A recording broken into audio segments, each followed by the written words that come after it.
Kang Weksa, mangga. Saya live sekarang, Prof. Ya, live sekarang.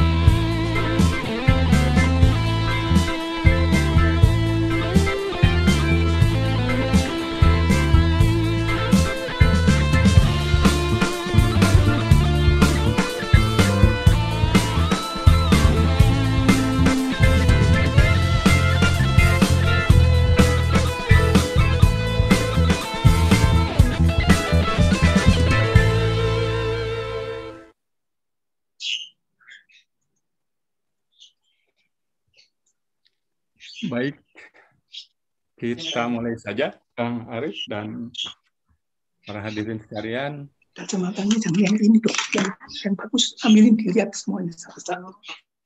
Assalamualaikum warahmatullahi wabarakatuh. Salam sejahtera, salam sehat semua. Selamat datang kepada para sahabat Sajabi pada kesempatan 1 jam berbincang ilmu di episode yang ke-19 ini, dan alhamdulillah pada sore hari ini kita akan membahas dan mendiskusikan bersama dengan narasumber kita yang telah hadir, yaitu Prof. Chai Asdak, MSc PhD.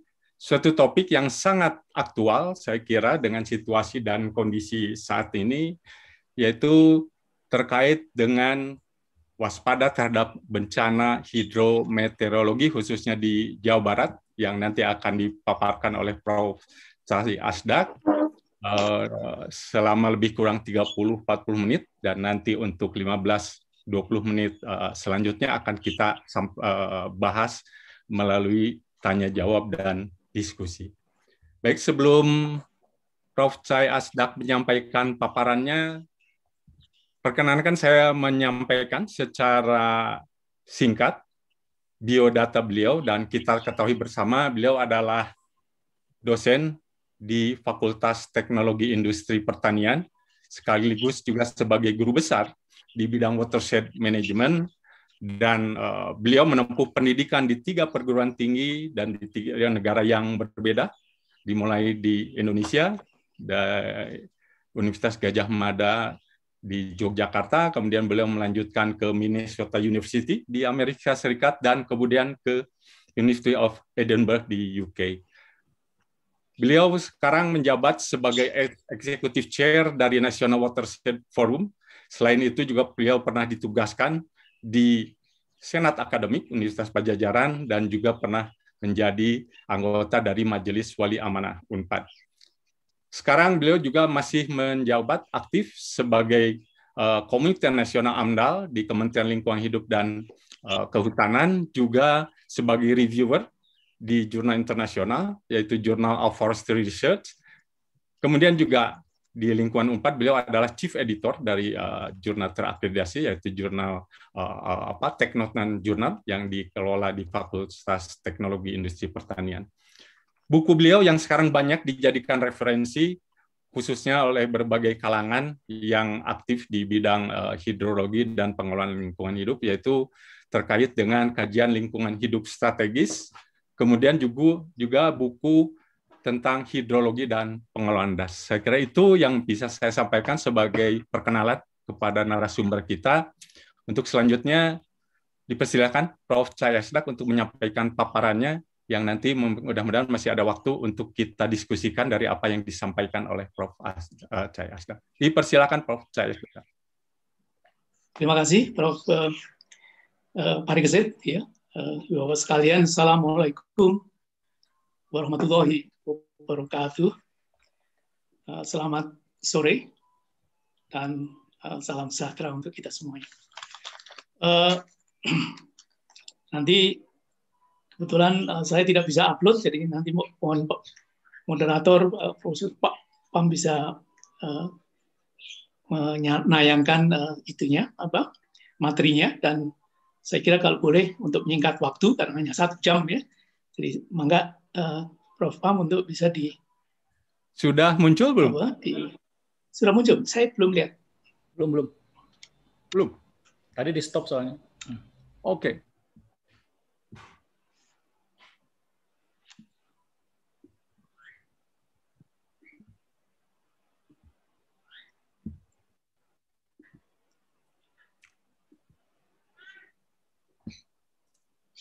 Share screen. Oke.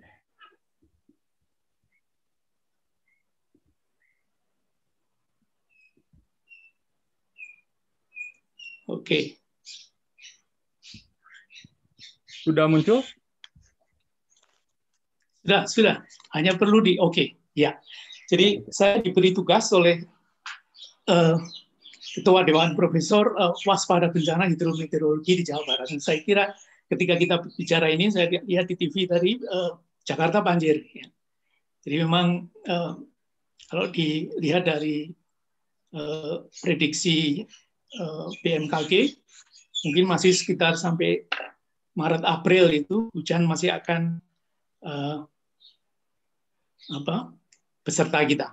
Jadi kita masih di dalam musim hujan, dan oleh karenanya topik ini masih relevan. Jadi kita harus waspada, terutama bagi warga Bandung, Jawa Barat ya, baik ke para pejabatnya, masyarakat, dan akademisi, termasuk media dan pelaku usaha, untuk waspada bahwa mereka hidup di tempat yang saya kira rentan terkait dengan bencana hidrometeorologi. Next. Ya. Jadi ada 3 bagian saja yang akan saya bicarakan. Satu tentang persoalan, yang kedua tentang sedikit teori karena ini bincang-bincang ilmu, dan nanti penutupnya. Terus. Next. Nah, ini tahun 2019. Sebelumnya, Pak. Ya, ini tahun 2019, jadi mendekati kita, dan kita melihat distribusi hujan, itu hujan yang masuk dalam kategori besar dan bahkan ekstrim, ya, itu ada di tengah dan pesisir utara. Dan itu menjelaskan kenapa kemudian menjadi sangat rentan, karena pada saat bersamaan pasang laut terjadi, ya.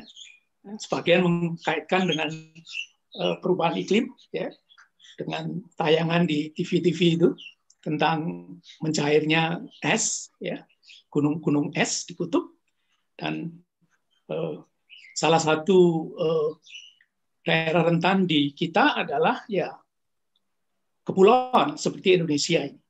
Jadi ini yang menjelaskan fenomena banjir di Pantura Jawa, ya, itu karena dia mendapatkan 2 tekanan.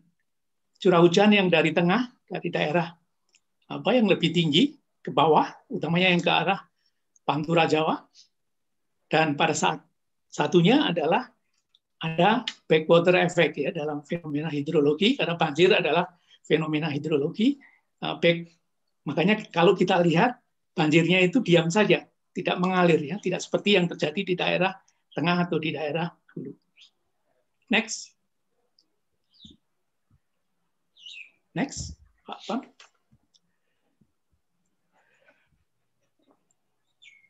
Ya, ini secara nasional saja saya kira kita bisa melihat bahwa banjir yang paling bencana yang paling besar ya bencana banjir, ya, untuk hidrometeorologi tadi dengan korban jiwa dan seterusnya. Next. Dan Jawa Barat adalah menjadi salah satu yang penting tadi. Nah, kalau kita coba kaitkan dengan karena banjir itu jelas biasanya terjadi pada musim hujan, jadi faktor hujan menentukan. Ya. Selain itu adalah landscape-nya juga, ya, yang diwakili dari tata guna lahan tadi, dari tata guna lahan yang bisa menahan laju hujan, termasuk runoff-nya, dan dengan demikian bisa lebih memberikan masukan air hujan ke dalam tanah. Kalau itu terjadi, saya kira di satu sisi hujan itu berkurang, banjir berkurang, dan di sisi yang lain kekeringan juga akan bisa kita hindari. Jadi kalau kita lihat Indonesia, tren hujan ekstrimnya, dan kalau kita gunakan batasan dari BMKG, curah hujan ekstrim itu lebih dari 100 mm per hari atau lebih dari 20 mm per hari. Angkanya bervariasi, ya. Bisa ada yang digunakan juga adalah lebih dari 150 mm per hari atau lebih dari sekitar 40 mm per jam. Tetapi intinya pada ring itu biasanya kita di tropis sudah mengklasifikasikan sebagai hujan ekstrim tadi. Jadi hujan ekstrim adalah hujan yang luar biasa.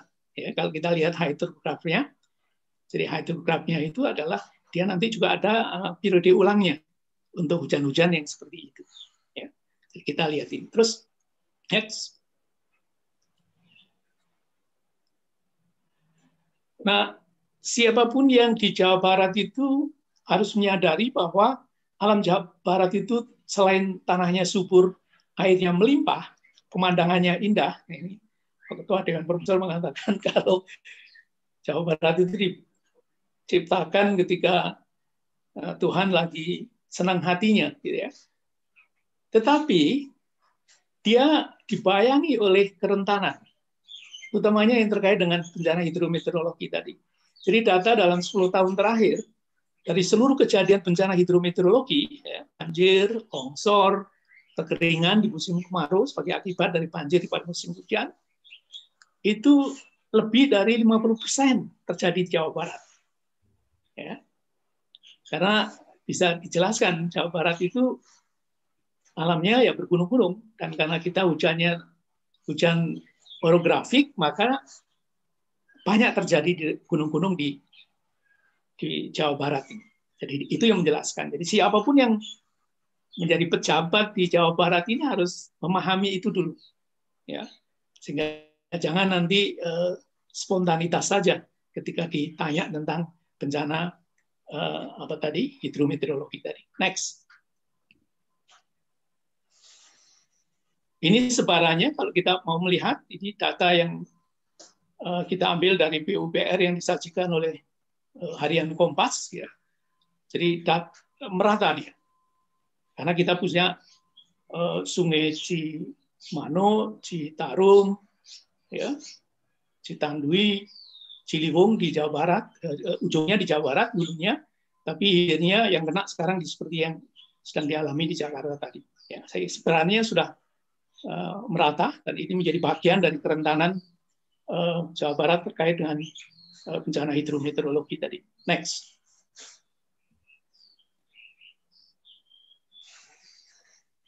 Next. Ini kalau kita lihat, ya. Jadi sebelumnya, Pak. Ya, sebelumnya.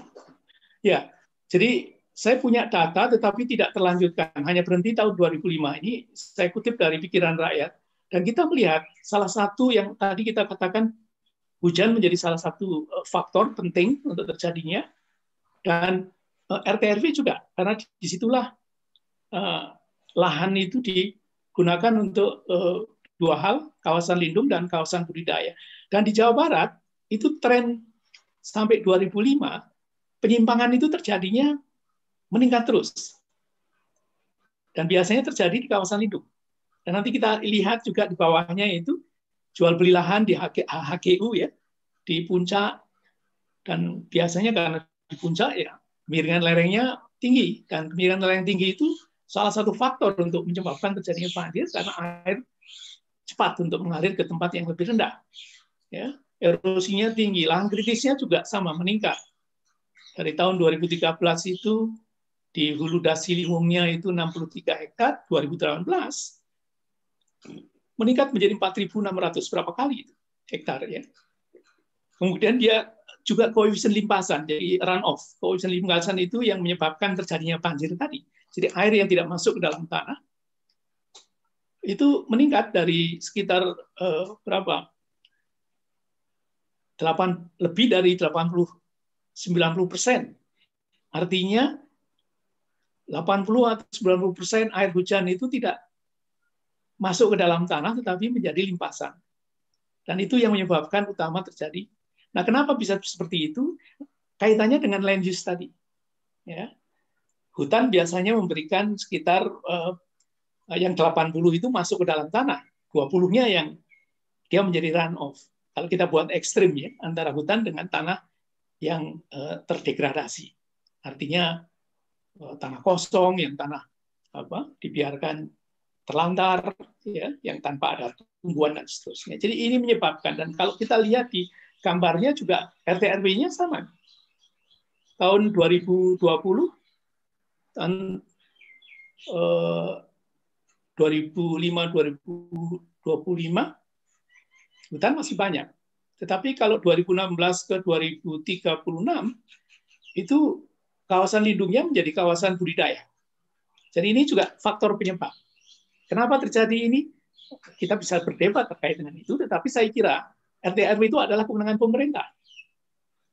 Ya, karena dia dokumen resmi di dalam konteks pengaturan ruang. Jadi kalau itu terjadi, saya kira kita juga bisa berdiskusi dengan pemerintah kenapa itu terjadi. Next. Ini yang kita ingin lihat. Jadi degradasi hutan dan lahan terjadi di Jawa Barat sangat masif karena market oriented dan tidak ada satu aturan pun yang melarang petani pemilik lahan untuk mengerjakan apa yang kita lihat ini. Jadi tidak ada. Mereka tidak bisa dipidanakan karena menggunakan lahannya secara degradatif yang akan berakibat pada bencana hidrometeorologi. Jadi itu tantangan besar. Jadi kita harus membujuk mereka, kita harus memberikan insentif ekonomi yang real, yang bisa mereka lihat itu menguntungkan untuk melakukan koreksi terhadap gambaran degradasi hutan dan lahan yang kita punya ini. Ya, saya kira Citarum kesulitannya adalah pada konteks non-point sources, pada konteks landscape, ya, dibandingkan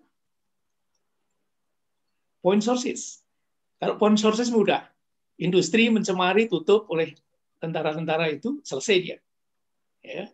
Tetapi di lahan seperti yang kita lihat ini, di landscape, pada level landscape yang dimiliki oleh petani, apalagi kalau itu yang terjadi, maka kita tidak ada mekanisme hukum yang bisa memastikan mereka untuk melakukan. Jadi itu tantangan besar, dan saya kira itu yang harus kita usahakan untuk bisa menjadi yang di ujung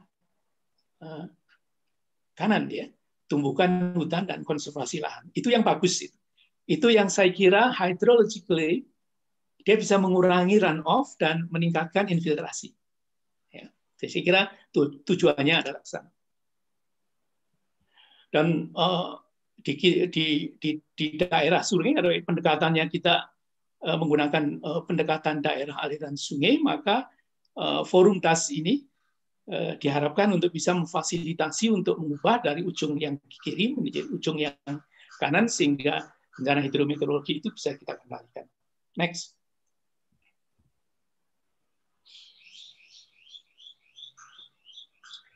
Kita bicara teori sedikit sekarang, running through saja. Terus, mohon maaf bagi yang sangat awam, tapi saya kira kita harus memahami itu. Jadi tantangan pertama adalah bahwa karena kita menggunakannya pendekatan daerah aliran sungai untuk menganalisis kejadian banjir dan bagaimana banjir itu dikendalikan. Dan kita punya kendala besar di dalam pendekatan DAS itu karena batas DAS, jadi topographic divide, ya, batas punggung bukit gunung yang bisa kita buat di peta dari ujung hulu sampai ke hilirnya ada di laut, ya. Dan ini adalah bagian yang bisa kita tunjukkan secara skematik bahwa dalam DAS itu lebih dari satu wilayah administrasi. Citarum 12 kabupaten kota. Ya. Jadi ada persoalan-persoalan kebijakan, administrasi, dan seterusnya. Dan itu yang harus dikoordinasikan. Oleh karenanya, kendalanya menjadi persoalan eksternalitas, saya kira eksternalitas bisa dilihat secara positif dan negatif. Jadi suatu kegiatan yang memberikan dampak di luar kegiatan itu tadi ya. Jadi misalnya kegiatannya ada di Kabupaten A dan dampaknya itu bisa di Kabupaten B dan C. Padahal Kabupaten B dan C tidak mendapatkan keuntungan dari apa yang dilakukan oleh Kabupaten A. Ya. Misalnya merubah dari hutan menjadi real estate atau menjadi pertanian komersial, gitu kan? Yang mendapatkan adalah Kabupaten A, tetapi dampaknya dalam konteks banjir, sedimentasi, ya kan? Itu bisa sampai ke B dan C. Jadi itu adalah persoalan, ada kewenangan, ada persoalan RT/RW seperti yang kita tunjukkan tadi, dan ada persoalan koordinasi, integrasi, sinkronisasi antar wilayah administrasi yang berbeda. Undang-Undang 23 mengamanatkan diambil ke provinsi, tetapi seringkali gap ini tidak terselesaikan oleh provinsi. Jadi saya kira provinsi juga harus melihat tidak dalam arti hanya wilayah, tetapi juga pendekatan-pendekatan. Kalau kita persoalannya banjir, ya karena banjir itu adalah air permukaan, maka batasnya adalah daerah aliran sungai. Ya. Beda kalau kita bicara tentang air tanah. Walaupun air tanah mempengaruhi juga, ya, tetapi fokusnya itu pada runoff seperti yang tadi kita jelaskan. Next.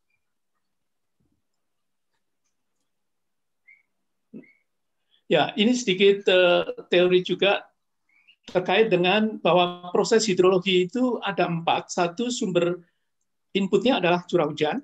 Kemudian dia akan direspon apabila jatuh di tegaan tanaman, apakah itu hutan atau campuran, ya, utamanya hutan, karena itu yang secara fungsi memberikan input yang nyata, maka sebagian akan terevapotranspirasikan dari hujan tadi. Jadi inputnya adalah hujan, sebagian akan terevapotranspirasikan, sebagian akan masuk ke dalam tanah yang disebut infiltrasi, dan sebagian akan melimpas di atas permukaan tanah, overland flow. Dan overland flow inilah yang akan menyebabkan terjadinya banjir tadi. Jadi tergantung dari kondisi tegaannya tadi. Dan di sini yang kemudian di hidrologi, khususnya hidrologi hutan, ya kalau kita mau lebih spesifik, itu hipotesisnya selalu dari jumlah total air hujan itu mana yang lebih besar, apakah evapotranspirasi atau infiltrasi, sehingga net resultnya dalam bentuk overland flow itu yang nantinya akan mengarahkan apakah akan terjadi potensi untuk terjadi banjir atau tidak. Jadi secara theoretical itu proses hidrologinya adalah seperti itu. Ya. Jadi itu yang harus bisa dijelaskan. Meskipun ada keterbatasan, karena penelitian-penelitian biasanya dilakukan dalam mikrodas, ya tidak lebih dari katakanlah 150 km persegi. Ya. Sehingga ketika kita berhadapan dengan banjir-banjir besar itu, maka fungsi ini menjadi sedikit tidak lagi berlaku. Jadi dia berlaku ketika hujannya tidak terlalu besar. Nah, ketika hujan itu demikian besar, scale-nya lama, ya, intensitasnya besar, berhari-hari terjadi, maka tanah sudah jenuh, sehingga tidak lagi infiltrasi itu tidak efektif lagi untuk terjadi, sehingga hampir semuanya tadi yang dikatakan sampai 80% itu menjadi overland flow, dan itulah yang menyebabkan banjir dengan skala seperti yang kita lihat. Misalnya yang paling dekat awal Januari adalah banjir yang di Pagarsih dan Pasteur. Jadi kalau kita lihat kan sampai mobil bisa terangkut, itu begitu besarnya air, dan disitulah kemudian apalagi daerah kawasan Bandung Utaranya sudah compang-camping, ya. Ya, itu menjadi meningkatkan lagi tadi. Ya. Next.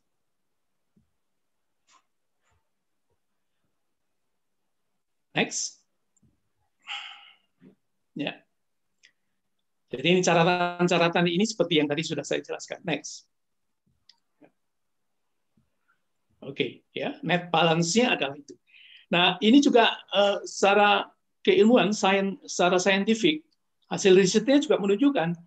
Jadi persoalannya seringkali hutan itu dianggap sebagai spong, ya, busa. Jadi air hujan masuk, kemudian infiltrasi tadi seperti yang kita lihat tadi, kemudian dia akan dirilis, ya, sehingga sampai kemudian pada musim kemaraunya tidak terjadi banjir atau terjadi kekeringan. Ini sebetulnya pertanyaan riset masih juga debatable ini, ya, antara apakah yang menjadi busa itu tegaan hutannya, termasuk akar, ya, sistem perakarannya, atau tanah. Ya. Nah, riset ini menunjukkan bahwa sebetulnya tanah ini menentukan sebagai spong tadi. Kalau tanahnya sudah jenuh, ya, pori-porinya sudah penuh dengan air karena sudah terisi pada hujan-hujan sebelumnya, maka dia tidak ya dia punya keterbatasan juga, tergantung dari kondisi tanahnya itu sendiri, kedalamannya dan seterusnya. Pengaruh hutan dan tegaan lain itu terbatas sampai kedalaman akar, dan kedalaman akar itu ya sekitar mungkin sampai 10 meter. Maka pada ring itulah dia mempengaruhi. Tapi kalau sudah jenuh juga tidak. Jadi ini adalah juga hal-hal yang harus diklarifikasi dan site spesifik sehingga tempat kondisinya. Jadi tidak bisa dibuat suatu generalisasi seperti kita sering mendengar bahkan para pakar juga menyatakan. Jadi saya kira data ini menunjukkan, gambaran ini menunjukkan bahwa dia harus difahami secara site spesifik terkait dengan soal tanah tadi. Ya. Informasinya harus jelas untuk bisa menentukan sebetulnya yang menyimpan itu siapa. Ya, tentu kalau kita mau mudah ya gabungan antara tegaan dan jadi penyebab banjir itu kalau dikaitkan dengan banjir adalah gabungan dari landscape and geologic driven. Ya, jadi bisa dua-duanya. Ya, karena kondisi dua-duanya itu akan menentukan kondisi kejenuhannya tadi, holding kapasitinya, ya, terhadap air itu akan menentukan itu. Next. Oke, ini juga sama. Ini penelitiannya Vanacker. Jadi di Undang-Undang Cipta Kerja itu angka 30% tutupan hutan itu dihilangkan. Nah, ini penelitian Vanacker sebenarnya mengklarifikasi bahwa dengan 30% saja, kalau kita melihat mass flux dalam artian erosi sedimentasi, itu tidak cukup. Jadi aman itu setelah 40%. Ya, tutupan yang hutan atau forest-like, menyerupai hutannya. Agroforestry atau yang lain-lain. Untuk mendapatkan efek perakaran yang dalam tadi. Makanya tidak hanya bukan tanaman pertanian. Jadi 40% seharusnya aman. Jadi kalau ada yang tanah 30% itu apa? 30% gender di itu makin banyak makin baik, ya. Tetapi Vanacker kemudian mengklarifikasi bahwa aman itu dari sisi mass flux, ya, sedimentasi tadi ya setelah 40%. Nah, bagaimana kita menyikapi ketika 30% itu bahkan ditiadakan? Ya, bagaimana perlindungan lingkungan ini yang sering sekali dikritik. Nah, kita usulkan ke KLHK, maka kita tidak menggunakan angka, tetapi kriteria.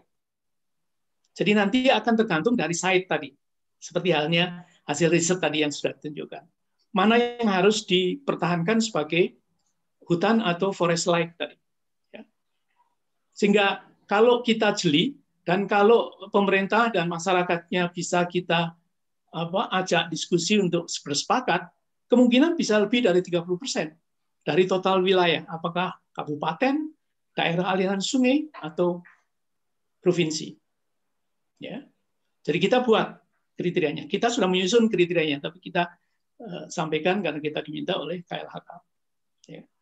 Jadi kita tidak hanya sekedar menolak itu karena itu sudah menjadi kesepakatan. Kalau itu sudah dilakukan, nanti dalam peraturan pemerintahnya yang akan kita munculkan kriteria agar bisa pemerintah daerah itu utamanya bisa setidaknya minimal 30% tutupan hutan atau menyerupai hutan, dan kalau mungkin adalah contohnya di pinggir sungai, ya,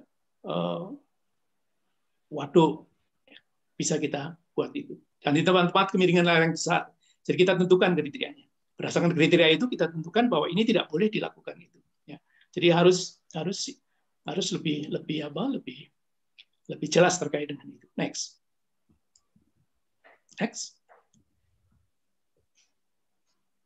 Ya, next. Ya, ini juga sama. Saya kira untuk menunjukkan saja di pengaruh ground cover terkait dengan dampak hidrologi. Jadi saya kira mengukuhkan saja tadi dari apa yang sudah kita sampaikan. Next.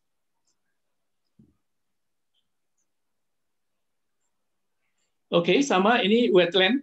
Jadi daerah yang mangrove dan payo itu penting. Kalau itu hilang karena ada pembangunan, maka kemampuan water retention-nya itu berkurang. Ya. Jadi dia tempat parkir air. Jadi kalau itunya hilang, ya maka percepatan runoff tadi menjadi meningkat, dan itu yang menyebabkan sungai kemudian akan cepat meluap juga. Next. Jadi ini lahan-lahan rentan tadi. Sama, ini hasil penelitiannya Koster, ahli hidrologi Belanda tahun 38 di Sorea.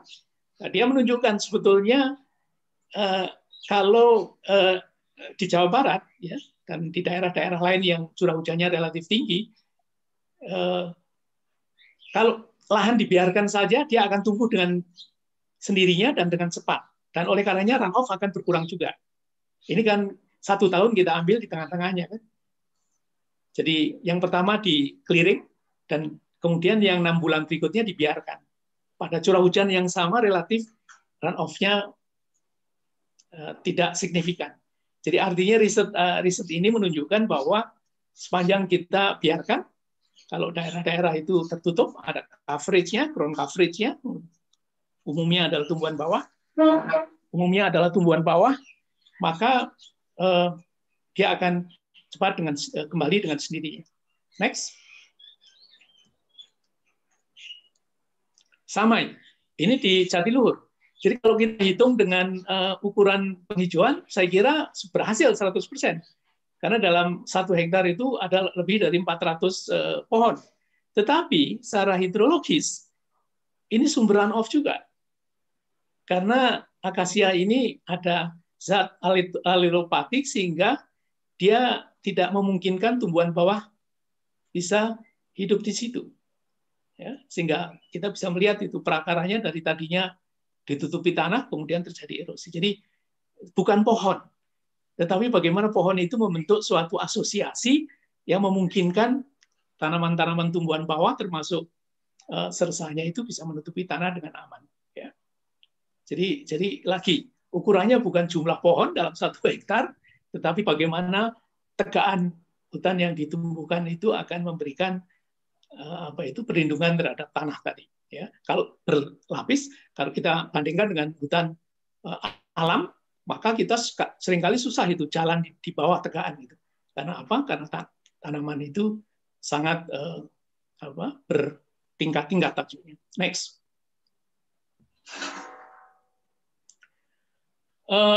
Penutup, saya kira. Jadi pertanyaannya sebelum kita masuk ke penutup, ada beberapa slide. Apakah banjir bandang, banjir besar itu bisa dicegah? Saya kira tadi teori tadi menunjukkan bahwa dia bisa dicegah.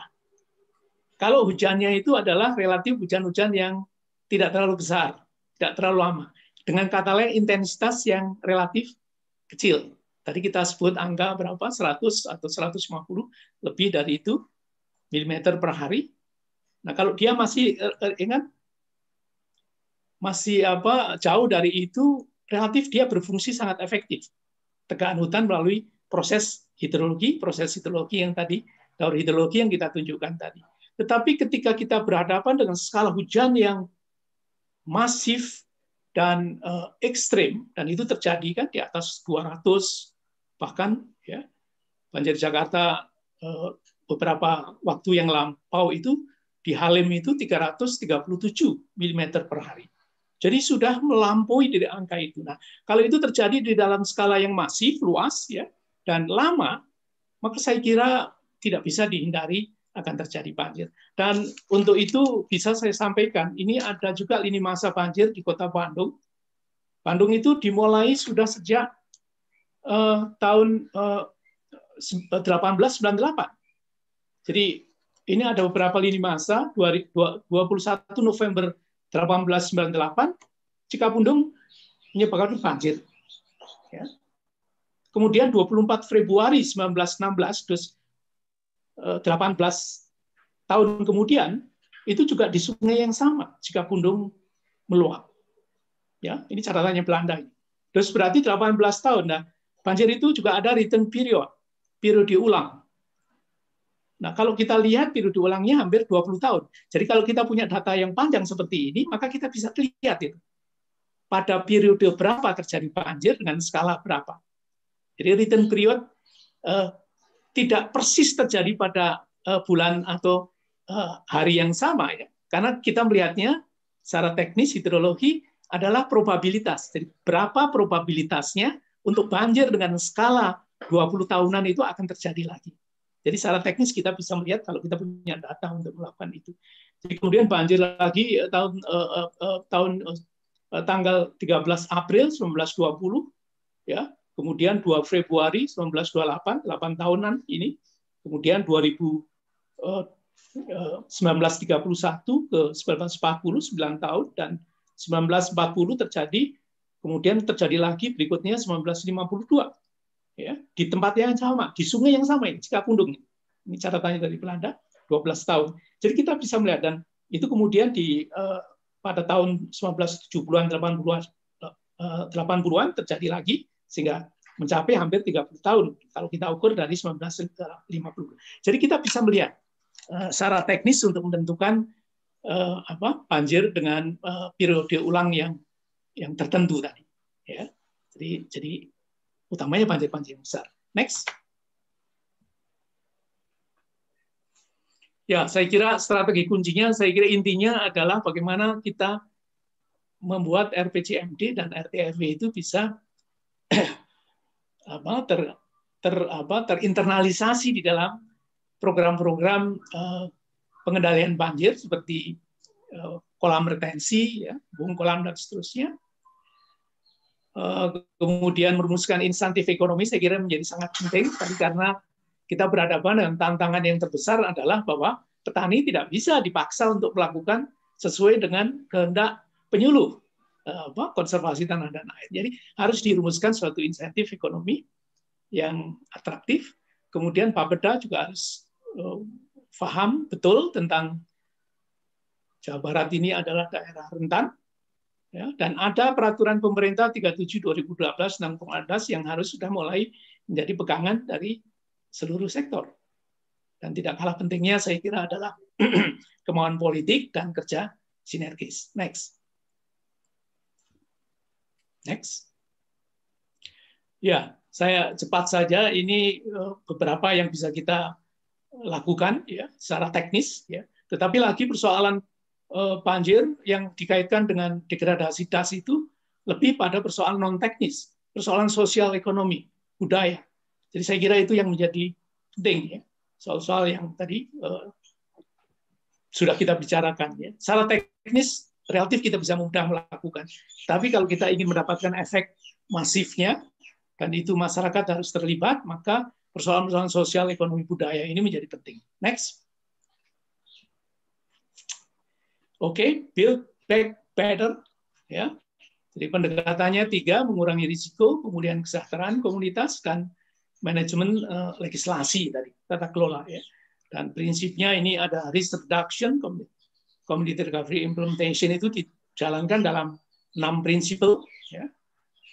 Improvement of structural design, saya kira itu penting, land use planning, social recovery, recovery. Itu menjadi bagian yang penting, termasuk economic recovery tadi, ya, dan seterusnya. Next. Dan pengelolaan das itu menguntungkan. Jadi ini hasil dari 27 das di Amerika Serikat yang menunjukkan dengan menggunakan konservasi daerah aliran sungai, kemudian yang buffer tadi, ya, wetland dan seterusnya, itu economically menguntungkan. Hanya untuk menunjukkan itu yang saya kira tidak selalu mudah ya, karena dia memerlukan waktu ya. Dan oleh karenanya harus terus kita yakinkan bahwa pengolahan data itu paid off kalau kita lakukan dengan dengan tepat. Next. Hatur nuhun, Ibu Bapak sekalian, waktu saya kembalikan ke Pak moderator dan mudah-mudahan tidak terlalu banyak melampaui yang dialokasikan. Terima kasih. Terima kasih Prof. Chai atas paparannya yang saya kira sudah barang tentu akan menggugah kita semua karena kita berbicara tentang keberlanjutan hidup dari manusia khususnya di Jawa Barat dalam menghadapi bencana, khususnya bencana banjir, dan saya tidak akan menyimpulkan apa yang disampaikan. Saya kira Ibu, Bapak, para sahabat Sajabi sudah bisa menarik kesimpulan besar dari apa yang disampaikan oleh Prof. Chai Asdak. Kita punya waktu sekitar 15 menit untuk bisa membahas lebih jauh tentang apa yang disampaikan oleh Prof. Chai, untuk memulai sesi tanya-jawab dan diskusi. Mungkin kita mulai saja melalui tanya-jawab yang interaktif. Apabila ada Ibu Bapak yang ingin menyampaikan atau bertanya kepada narasumber kita, dipersilahkan untuk mengaktifkan mikrofonnya dan kemudian bisa bertanya langsung kepada Prof. Chai Asdak. Dipersilakan. Kang Pampang. Oh, Bu. Assalamualaikum. Sebenarnya tadi udah ditulis di chat sih, tapi bisa langsung aja mungkin ya. Prof. Chai, terima kasih. Presentasinya sangat menarik. Pertanyaan saya sebenarnya pertanyaan yang cukup klasik ya. Jadi kalau tadi dijelaskan oleh Prof. Chai bahwa memang bencana banjir ini kan kontribusinya kelihatannya lebih banyak dari kesalahan landscape ya atau penataan ruang gitu ya. Sementara kan sebenarnya instrumen perencanaan lingkungan seperti KLHS dan AMDAL ini kan juga udah digunakan gitu di dalam kalau untuk KLHS terutama untuk penataan ruang dan juga kalau AMDAL kan untuk proyek-proyek pembangunan gitu ya. Tapi kenapa ya sekarang malah tambah banjir, tambah banyak gitu ya, semakin parah. Apakah misalnya eksternalitas yang disebabkan oleh tadi, kalau itu kan semuanya point sources mungkin ya, sebagian dari infrastruktur yang dibangun pemerintah juga, tapi kalau industri dan lain sebagainya, tapi kalau eksternalitas yang dari non point sources mungkin gitu ya, yang kontribusinya lebih besar, tapi itu juga kan bagian dari kesalahan dari penataan ruang juga gitu ya, yang berubah-ubah dan nggak konsisten gitu. Nah, mungkin itu juga kontribusinya cukup besar untuk bencana ya. Nah, saya sih sebenarnya pertanyaannya jadi gini nih, karena kita udah kayak gini kondisinya gitu ya, gimana nih solusi ke depannya gitu? Apakah kita udah terlambat untuk merevisi ya? Seperti contohnya tata ruang di Bandung Utara kayaknya udah berantakan kayak gitu, udah nggak mungkin lagi gitu ya, ngebongkar-bongkarin bangunan yang hotel-hotel yang pinggir bagian yang curam kayak gitu. Itu pertanyaannya, Prof. Chai. Terima kasih. Mangga, silakan respon. Langsung ya. Jadi saya kira ya bahwa faktanya seperti itu tadi. Sebagian angka-angkanya sudah saya jelaskan, saya tunjukkan tadi. Jadi walaupun angkanya angka lama, saya kira saya yakin bahwa sekarang juga masih seperti itu. Pertama harus sadari dulu. Tidak hanya disadari bahwa kalau konteks Jawa Barat itu rentan, salah satunya untuk hidrometeorologi. Dan yang kedua adalah disadari bahwa ada sesuatu yang salah di dalam konteks apakah itu penyusunan RT/RW-nya. Mungkin by prosesnya sudah cukup memadai karena tadi disampaikan juga harus melalui instrumen kajian lingkungan hidup strategis atau AMDAL dan seterusnya. Tetapi bisa juga karena apa yang tertulis itu tidak dilaksanakan. Dan itu yang sering kita mendapatkan keluhan. Jadi ada inkonsistensi di dalam konteks perencanaannya, tetapi perencanaan ada juga yang tidak benar, ya. Baik dari prosesnya, keterlibatan pemangku kepentingan itu tadi, sehingga kemudian tidak bisa menghasilkan yang optimal. Jadi bisa kita lihat dari dua sisi itu, dan tentu ya harus konsisten kalau sudah direncanakan dilaksanakan. Ya. Jadi dan bisa juga karena memang ada tantangan tadi. Petani tadi.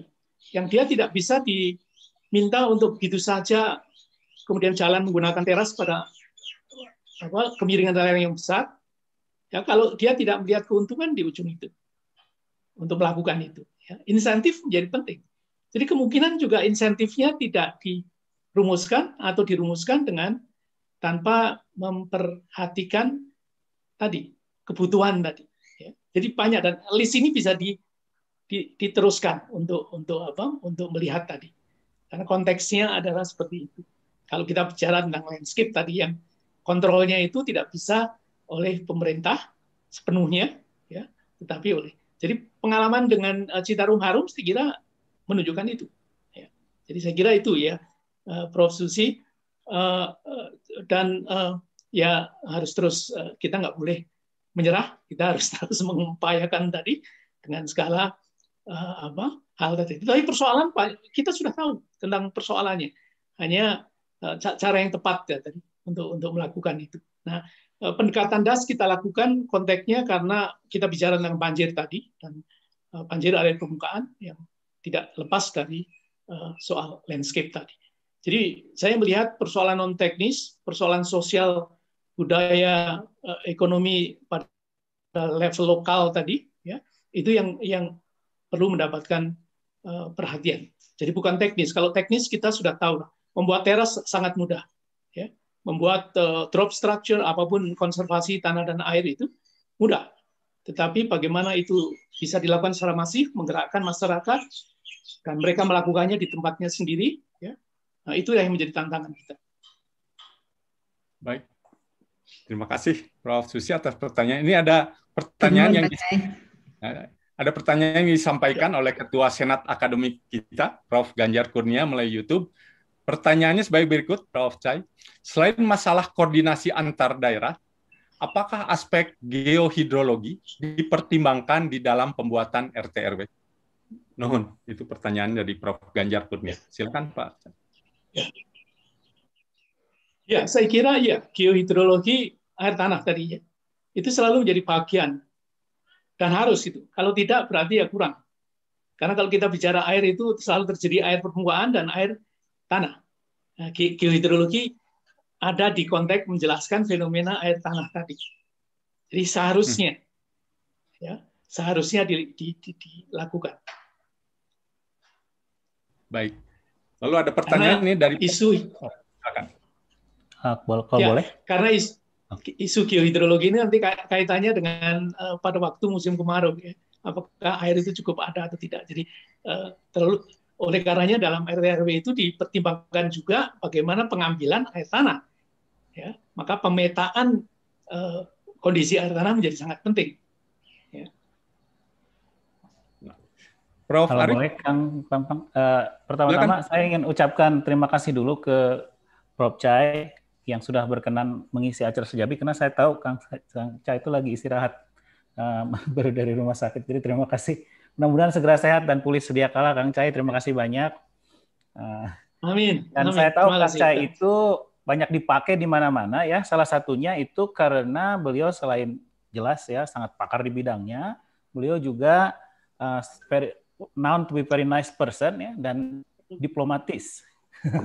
Jadi very cautious, ya, artikulatif dan cautious. Itu reputasinya Pak Chai begitu. Jadi mungkin apa yang ingin saya sampaikan, mungkin beliau belum ingin saya sampaikan, ada yang belum disampaikan, mungkin memang agak sensitif. Adalah bahwa kalau dari sudut pandang ekonomi, ya, itu ada namanya environmental Kuznets curve. Jadi environmental Kuznets curve itu suatu negara ketika masih miskin, dia lingkungannya rusak dulu gitu karena masih nggak ada regulasi, belum ada keinginan ke sana. Tapi ketika sudah semakin lama semakin kaya, dia lama-lama mulai sadar, sehingga melakukan regulasi gitu, ya. Masyarakat lebih sadar, lalu lama-lama regulasinya bagus, ya, sehingga hal-hal seperti bencana hidrometeorologi berkurang. Nah, cuman saya ingin share aja, komentar aja, ya. Jangan-jangan di Indonesia itu tidak akan terjadi dalam waktu yang dekat. Kenapa? Karena nampaknya pertumbuhan ekonomi di Indonesia itu tidak inklusif, ya. Karena environmental Kuznets curve itu asumsinya yang pertumbuhannya itu relatif merata, jadi dibarengi dengan penguatan middle class. Nah, ketika terjadi penguatan middle class, nah ini orang-orang middle class-nya banyak yang sadarnya itu banyak gitu. Nah, tapi kalau ketika pertumbuhan ekonominya itu tidak inklusif, tidak terjadi tuh middle class yang strongnya. Yang terjadi adalah konsentrasi wealth dan power di oligarki.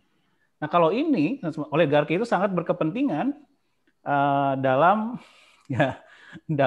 tata ruang.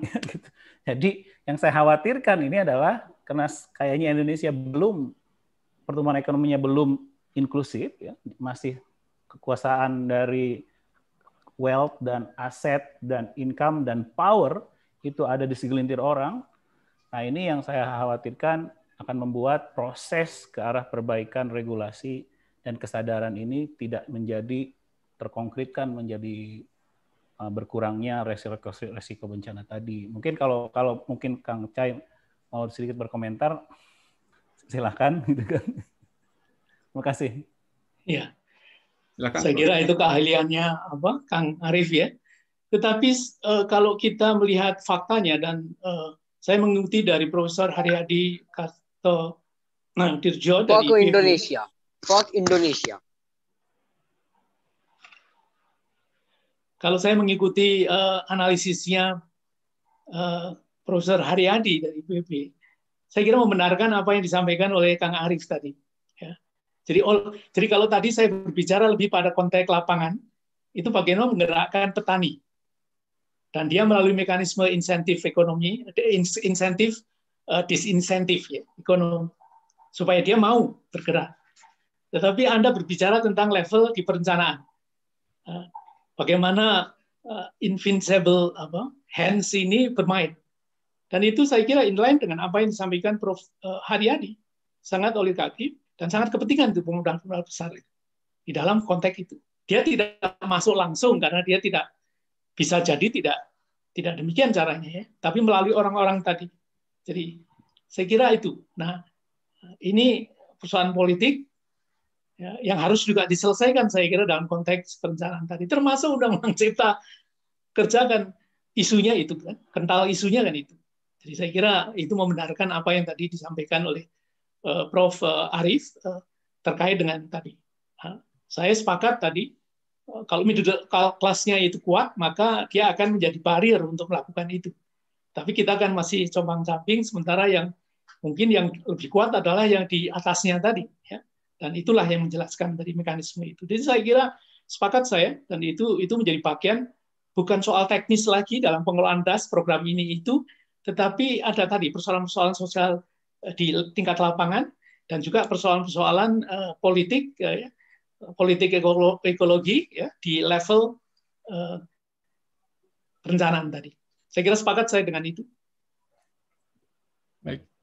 Ada pertanyaan yang juga disampaikan melalui chatroom, Prof. Cai. Ini akan saya bacakan sekaligus, paling tidak 2 pertanyaan, mohon nanti bisa dijawab sekaligus. Pertama, dari Pak Mumun Mundandar, pertanyaannya adalah sebagai berikut, sejauh mana penanganan banjir melalui genangan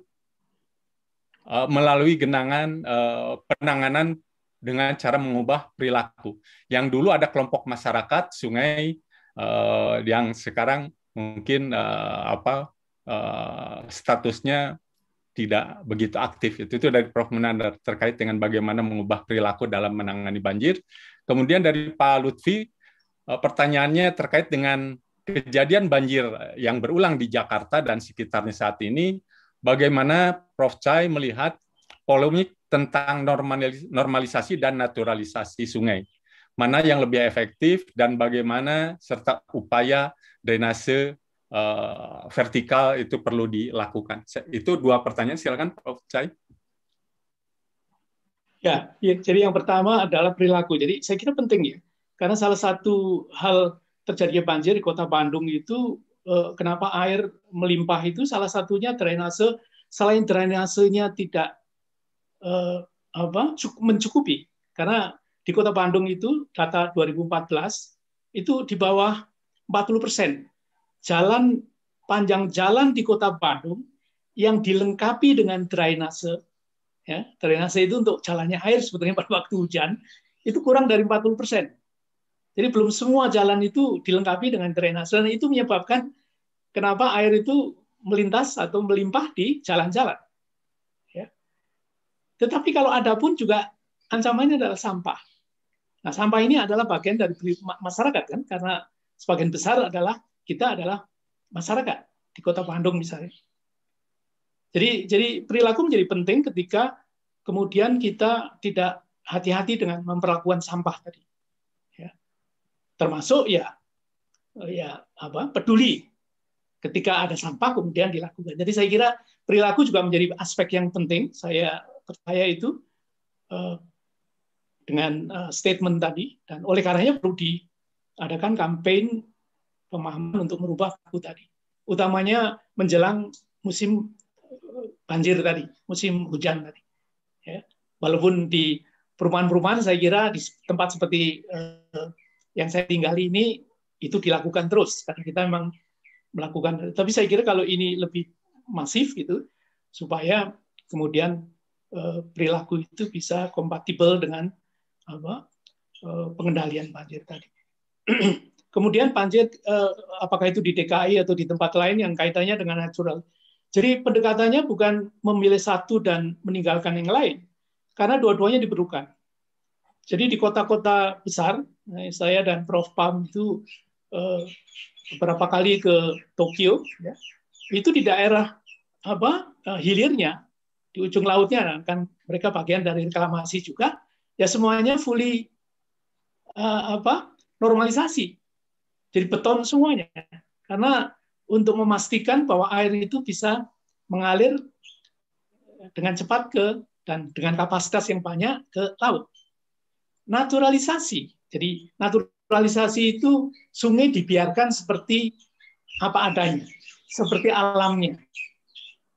Nah, itu biasanya agak diperlukan di daerah, kalau lagi kita lihat dari pendekatan DAS, maka daerah tengah dan hulu. Ya. Jadi tidak ditinggalkan, tidak salah satu dipilih, salah satunya ditinggalkan, enggak. Dia punya tempatnya sendiri-sendiri. Jadi secara umum kita bisa katakan, misalnya kalau Jakarta kita bicara, Depok ke atas sampai ke Kabupaten Bogor, itu biarkan natural. Sungai dengan alamnya sendiri. Kembalikan dia berkelok-kelok, ya, meandering, ya, karena berkelok-kelok dalam konteks hidrologi banjir itu time delay, ya, supaya jalannya nggak cepat di hulu. Tetapi di tengah dan hilir, ke arah hilir itu dipercepat, ditingkatkan kapasitasnya dengan cara normalisasi tadi. Jadi normalisasi itu sungai yang kemudian sudah di beton-beton itu tadi. Bahkan kanal segala macam dibuat untuk itu. Ya. Jadi dua-duanya saya kira diperlukan. Di tengah pun kalau memang lebih sesuai tadi, karena dia sungai itu meandering secara alamnya, berkelok-kelok, ya biarkan dia dalam bentuk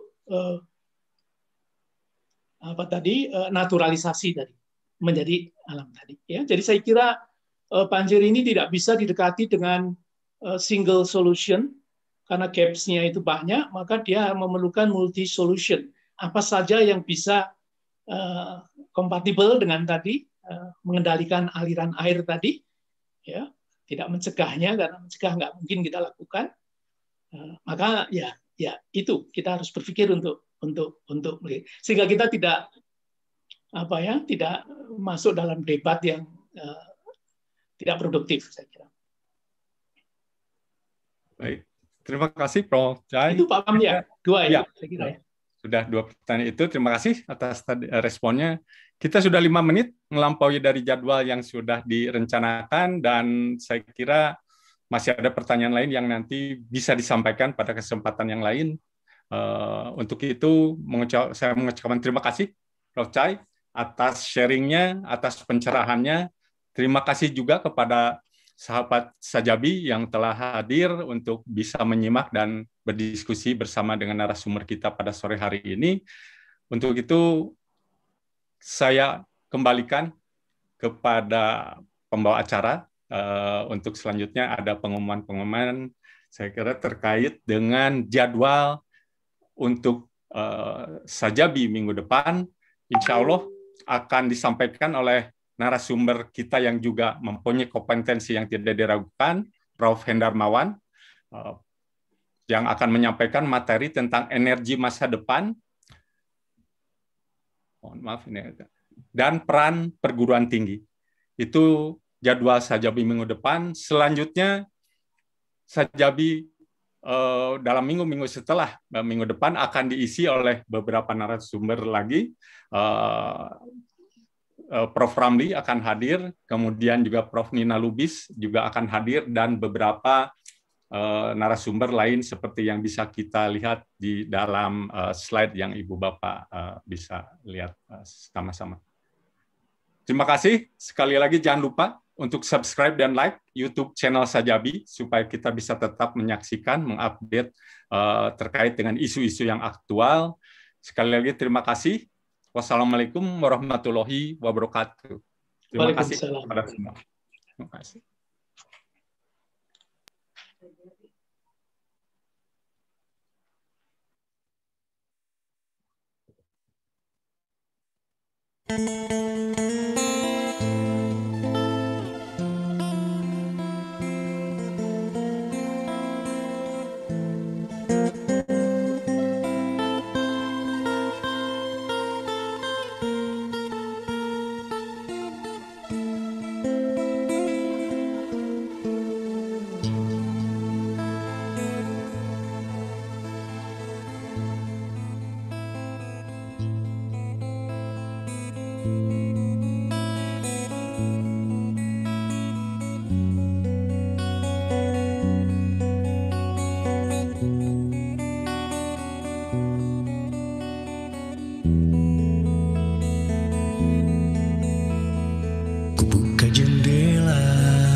Seperti cerita alamku tercipta, kala Tuhan tersenyum, oh indahnya. Debu dan riuh roda datang ke desa, hutan dan seisinya tak bersisa. Lelah tak ada asa pergi ke kota,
Oke.